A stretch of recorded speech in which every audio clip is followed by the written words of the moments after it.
செய்திகளுக்கு அப்பால் நிகழ்ச்சியில் மீண்டும் உங்களை சந்திப்பதில் மகிழ்ச்சி. வணக்கம். பல செய்திகள் பேசப்படுகின்றன, பல தகவல்கள் தினம் தினம் இந்த தளத்திலே உங்களுக்காக உண்மைகளும் ஆதாரபூர்வமான விடயங்களும் வெளிப்படையாக மக்கள் புரிந்து கொள்ள வேண்டும்.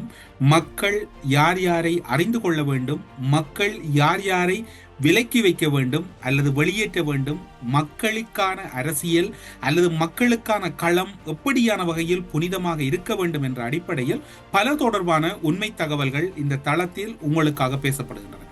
இன்றைய நாளிலும் கூட பொதுமக்கள் பாதுகாப்பு அமைச்சர் ஆனந்த விஜயபால ஒரு முக்கியமான விடயத்தை வெளிப்படுத்தி இருக்கின்றார்.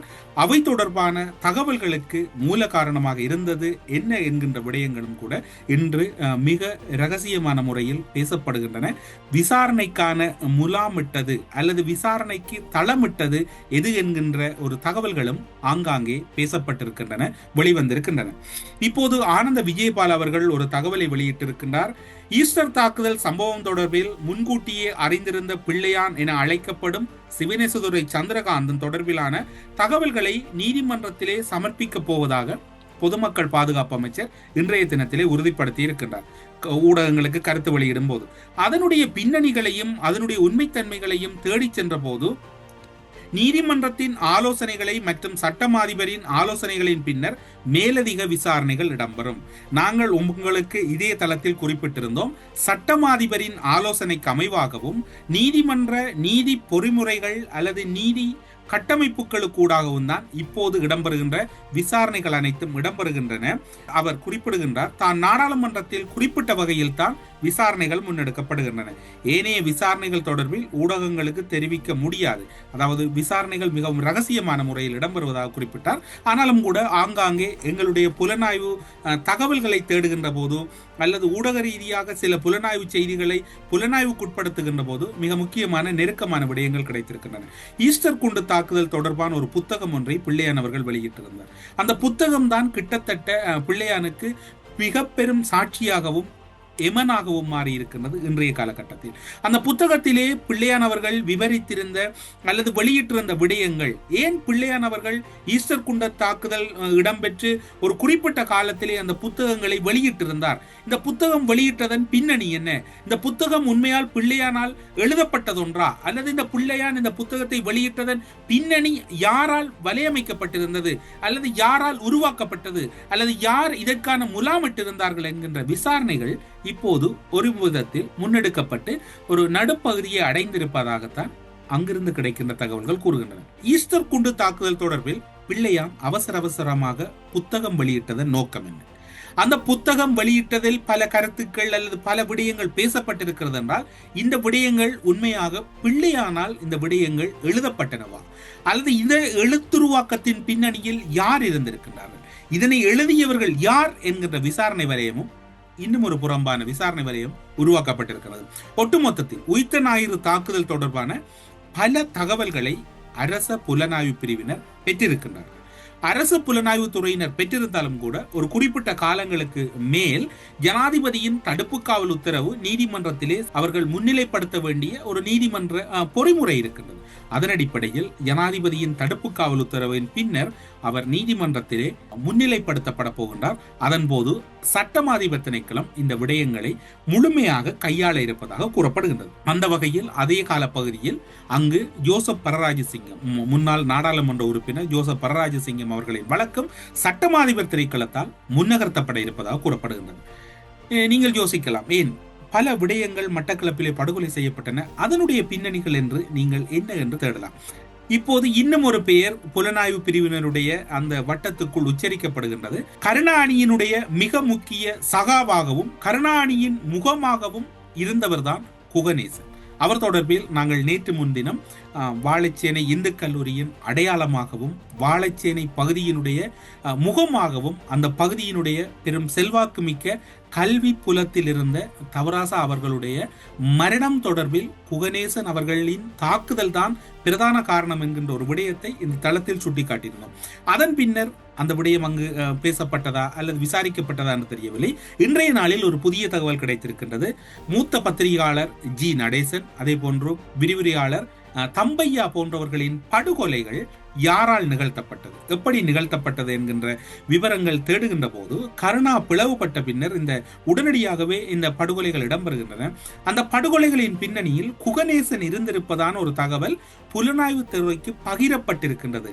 இப்போது கைது செய்யப்பட்டிருக்கக்கூடியவர்கள் பலர் கருணா பிள்ளையானோடு இணைந்தவர்கள் கைது செய்யப்பட்டிருக்கிறார்கள். பிள்ளையான் கைது செய்யப்பட்டிருக்கிறார், இனிய பாரதி கைது செய்யப்பட்டிருக்கிறார். யார் கூறினார் என்பது உறுதிப்படுத்த முடியவில்லை. ஆனால் அவர்களோடு இணைந்து இப்போது கைது செய்யப்பட்டவர்களும் தொடரப்பட்டிருப்பதான விடயங்கள் விசாரணை வலயத்துக்குள் எடுத்துக் கொள்ளப்பட்டிருக்கின்றன. குகணேசன் தொடர்பில் பார்க்கின்ற போது குகணேசனை பலருக்கும் தெரியாது என்று கூறலாம். இப்போது குகணேசன் யார் என்கின்ற விடயங்களும் தேடுபொறிகளுக்கு கூட என்று இல்லாத ஒரு சூழ்நிலை இருக்கிறது. குகணேசன் கருணா பிளவுக்கு முன்னரே பிளவுக்கு வித்திட்டவர்களுள் அல்லது கருணாவை இந்த பிளவு நோக்கி நகர்த்தியவரும் குகணேசனும் முதன்மையானவர். கருணா விடுதலை புலிகள் அமைப்பில் இருந்து வெளியேறிய பின்னர் 12 பேர் அடங்கிய ஒரு குழுவினர் வெலிக்கந்தை பகுதியிலே அதிநவீன ஆயுதங்களுடன் ஒரு வீட்டிலே முகாமிட்டிருந்த போது அந்த பகுதியிலே வசித்த சிங்கள மக்கள் போலீசாருக்கு வழங்கிய புகாரின் அடிப்படையில் விடுதலை புலிகள் நவீன ரக ஆயுதங்களோடு இருக்கின்றார்கள், பார்ப்பதற்கு அச்சமாக இருக்கின்றது என்ற போது அவர்கள் அந்த இடத்திலே போலீசாரால் சென்று சோதனையிட்ட போது நவீன ரக ஆயுதங்கள் போலீசாரும் இனங்காண்பதில் சற்று தடுமாறி இருந்தார்கள். இது விடுதலை புலிகள் உறுப்பினர் என்பதைத்தான் அவர்கள் முன்னர் கூறினார்கள். அதன் பின்னர் ஒருவாறாக அடையாளப்படுத்தினார்கள் கருணா அணியினை சேர்ந்தவர்கள் என்று. குகணேசன் தலைமையிலான 12 பேரை மட்டக்களப்பின் எல்லை பகுதியிலே கொண்டு வெலிக்கந்தை பகுதியிலே இருந்து போலீசார் அழைத்து சென்று விட்டு வந்த ஒரு சம்பவங்களும் அன்றைய கால பகுதியிலே பேசப்பட்டது. இந்த குகணேசன் யார் என்று தேடுகின்ற போது பலருக்கு தெரியும். கருணா பிளவுபட்ட காலப்பகுதி அல்லது அதற்கு முன்னரான காலப்பகுதியிலே மட்டக்களப்பின் பார் ரோட் பகுதியிலே இந்த குகணேசன் அவர்களுடைய அலுவலகம் இருந்தது. அங்கு மிகவும் புகழ்பெற்ற அல்லது அனைவராலும் நன்கு அறியப்பட்ட எட்வர்ட் சேர்மன் அவர்களின் வீட்டில் தான் குகணேசன் அவர்கள் தன்னுடைய அலுவலகத்தை அமைத்திருந்தார். இந்த குகணேசன் தான் பல விடயங்களுக்கு காரணம் என்று கூறப்படுகின்றது. இப்போது குகணேசன் என்றால் யார், இவர் எப்படிப்பட்டவர் என்கின்ற சில ஆதாரபூர்வமான தகவலும் கிடைத்திருக்கின்றது.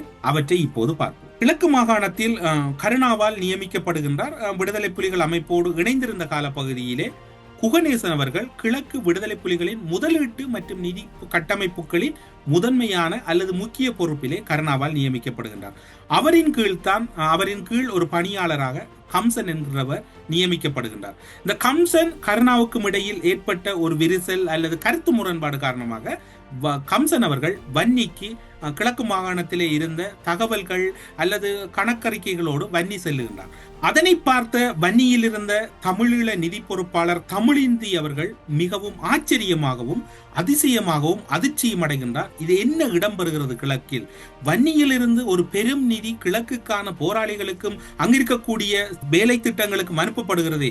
அதற்கு மேலதிகமாக இவ்வாறான நிதிகள் எப்படி வரவழைக்கப்படுகின்றன, எந்த அடிப்படையில் அங்கு வணிகர்களிடம் பணம் பெறப்படுகிறது என்கின்ற வினா எழுப்பப்படுகிறது. அங்கு ஒரே அதிர்ச்சியாக இருக்கின்றது. அந்த காலப்பகுதியில் இந்த நிதி விடயங்களை கையாண்டது யார் என்று சொன்னால் குகணேசன் அவர்கள் கையாளுகின்றார்.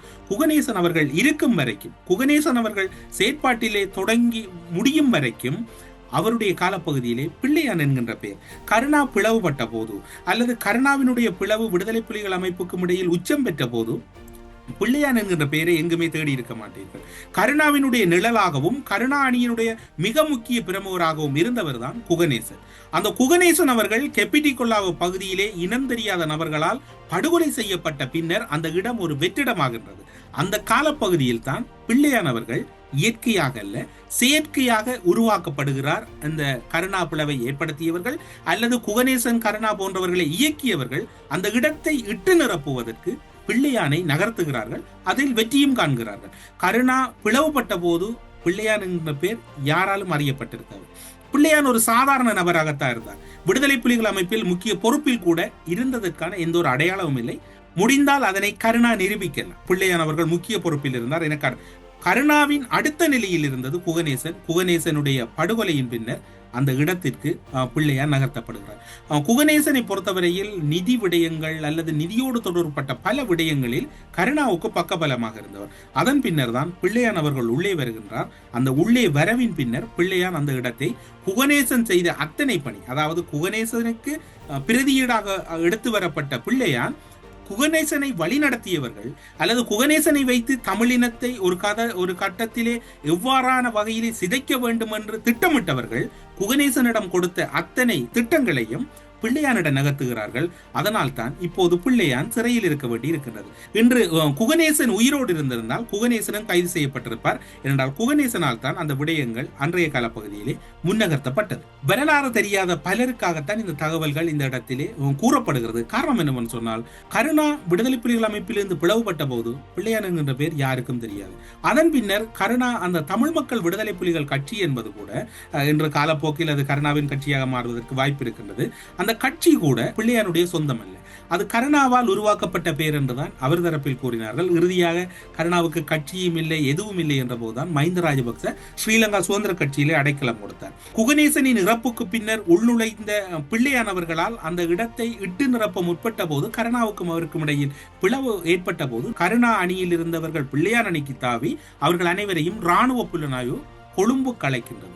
கொழும்புக்கு அழைத்துத்தான் அந்த தமிழ் மக்கள் விடுதலை புலிகள் கட்சியை கருணாவிடமிருந்து பிள்ளையானுக்கு நகர்த்துகிறார்கள் இராணுவ புலனாய்வு. மஹிந்த ராஜபக்சவின் ஆட்சியில் கோட்டாபாயவின் உத்தரவுக்கு அமைய தமிழ் மக்கள் விடுதலை புலிகளின் கட்சி பிள்ளையானின் கரங்களுக்கு மாறுகிறது. கருணா பிள்ளையானிடையில் ஏற்பட்ட உட்கட்சி பூசலால் இந்த விவகாரம் இடம்பெறுகிறது. இந்த விவகாரத்தின் தொடர்ச்சியாக கருணா தனிமைப்படுத்தப்படுகின்றார். கருணாவை அரசு பார்ப்பதாக கூறப்படுகிறது.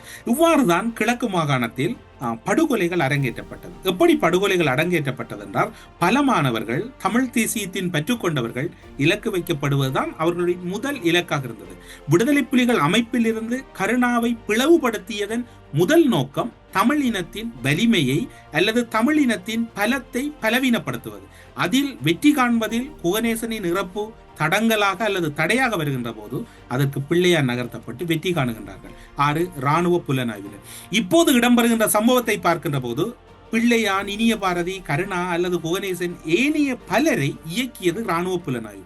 இவர்கள் அந்த சம்பவத்தை செய்தவர்கள் அல்லது செய்விப்பதற்கு பயன்படுத்தப்பட்டவர்கள் என்ற குற்றச்சாட்டு இவர்கள் மீது முன்வைக்கப்படுகிறது. இவர்களை இயக்கிய இராணுவ புலனாய்வாளர்கள் யார்? இவர்களின் பின்னணியில் இருந்த இராணுவ புலனாய்வு கட்டமைப்பு எது? அந்த இராணுவ புலனாய்வு கட்டமைப்பை இயக்கியவர்கள் இப்போதும் அரசோடு இருக்கிறார்கள். ஏன் இருந்தால் அவர்களை விசாரணை செய்ய முடியாது? இப்போது உயிர்த்த ஞாயிறு தாக்குதல் தொடர்பில் இராணுவ புலனாய்வு அதிகாரி சுரேஷாலவின் பெயரை அசாத் மௌலானா குறிப்பிட்டிருந்தார். அவருக்கு இன்று விமான நிலையத்தில் தடை இருக்கின்றது.